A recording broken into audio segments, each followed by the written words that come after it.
PV பக்தி tax YouTube channel சார்பாக எல்லோருக்கும் வணக்கம். மகாபாரதத்தில் வரக்கூடிய பஞ்ச பாண்டவர்கள், அவர்களில் சிறந்த வில்வித்தை பெற்ற வீரன் என்று கூறுவது அர்ஜுனன். அதில் சந்தேகமில்லை.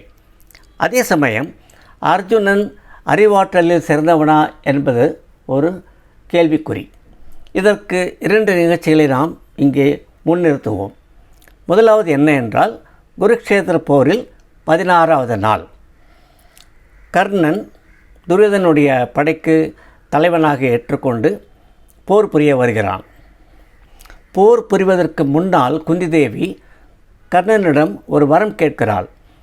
நீ எனது மகன் என்பதை எந்த காரணத்தை கொண்டும் எடுத்துரைக்கக்கூடாது. அதே சமயம் எனது மகன்களை நீ கொல்லக்கூடாது என்று கூறுகிறார்.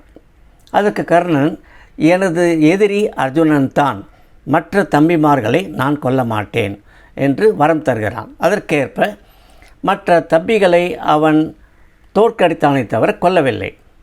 இறுதியாக அவன் அர்ஜுனன் நோக்கி வருகிறான். கர்ணன் விட்ட அம்பால் அர்ஜுனனின் தேர் 2 அடி பின்னால் சென்றது. கோபம் கொண்ட அர்ஜுனன் கர்ணனின் தேரை பார்த்து தனது அம்பை எய்தான். புயல் போல் சென்ற அம்பு கர்ணனின் தேரை தாக்கியதால் 10 அடிகள் பின்னால் சென்றது. அதை கண்ட அர்ஜுனன் மமதையில் நகைத்தான். அதற்கு பகவான் ஸ்ரீ கிருஷ்ணர், பார்த்தா, நீ நகைக்காதே, ஏனென்றால் கர்ணன் உன்னை விட பராக்கிரமம் நிறைந்தவன். ஏன் உனது தேர் 2 அடிதான் பின்னால் சென்றது என்பதற்கு 2 காரணங்கள் உண்டு. முதலாவது என்ன என்றால், உனது சாரதி யார்? நான் தான். நான் இந்த அண்டங்களையே ஆள்பவன். அதனால் உனது தேர் பலமாக இருந்தது. 2வது காரணம், உனது தேரின் கொடியில் இருப்பது யார்? அனுமன் பலம் வாய்ந்தவன், வலிமை மிக்கவன்.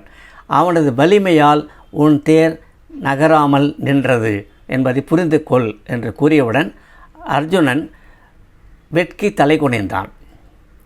2வது நிகழ்ச்சி, குருக்ஷேத்திர போர் முடிந்தது. பஞ்ச பாண்டவர்கள் வெற்றி பெற்றனர்.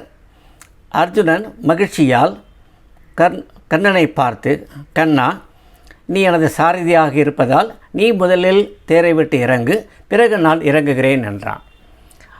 அதற்கு கிருஷ்ணன், அது அல்ல அர்ஜுனா, முதலில் நீ இறங்கு, பிறகு நான் இறங்குகிறேன் என்றார். அர்ஜுனனுக்கு ஒன்றும் புரியவில்லை.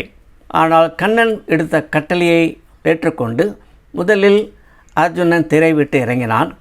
அதற்கு பிறகு கண்ணன் இறங்கும் சமயத்தில் அந்த தேரின் கொடியிலிருந்த அனுமன் கொடியை விட்டு பறந்தான். கண்ணன் தேரை விட்டு இறங்கியதும் அந்த தேர் எரிந்து சாம்பலாகியது. அப்போதும் கூறினார் கண்ணன், அர்ஜுனா, உனது தேர் எரியாமல் இருப்பதற்கு 2 காரணங்கள். ஒன்று, நான் உனக்கு சாரதியாக இருப்பதால். 2வது, உனது தேர்க்கொடியில் இருப்பது அனுமன். இந்த 2 சக்தியால் உனது தேர் எரியாமல் பாதுகாக்கப்பட்டது என்பதை உணர்த்தினார். மறுபடியும் அர்ஜுனன் வெட்கி தலை குனிந்தான். ஆகவே அறிவாற்றலில் சிறந்தவனா என்றால் நாம் அர்ஜுனனை கூற முடியாது. அதே சமயம் அர்ஜுனன் வலிமை மிக்க வில்வித்தையில் வீரன் என்பதை நாம் மறுக்கவும் முடியாது. மேற்கொண்டு பார்ப்போம். வணக்கம்.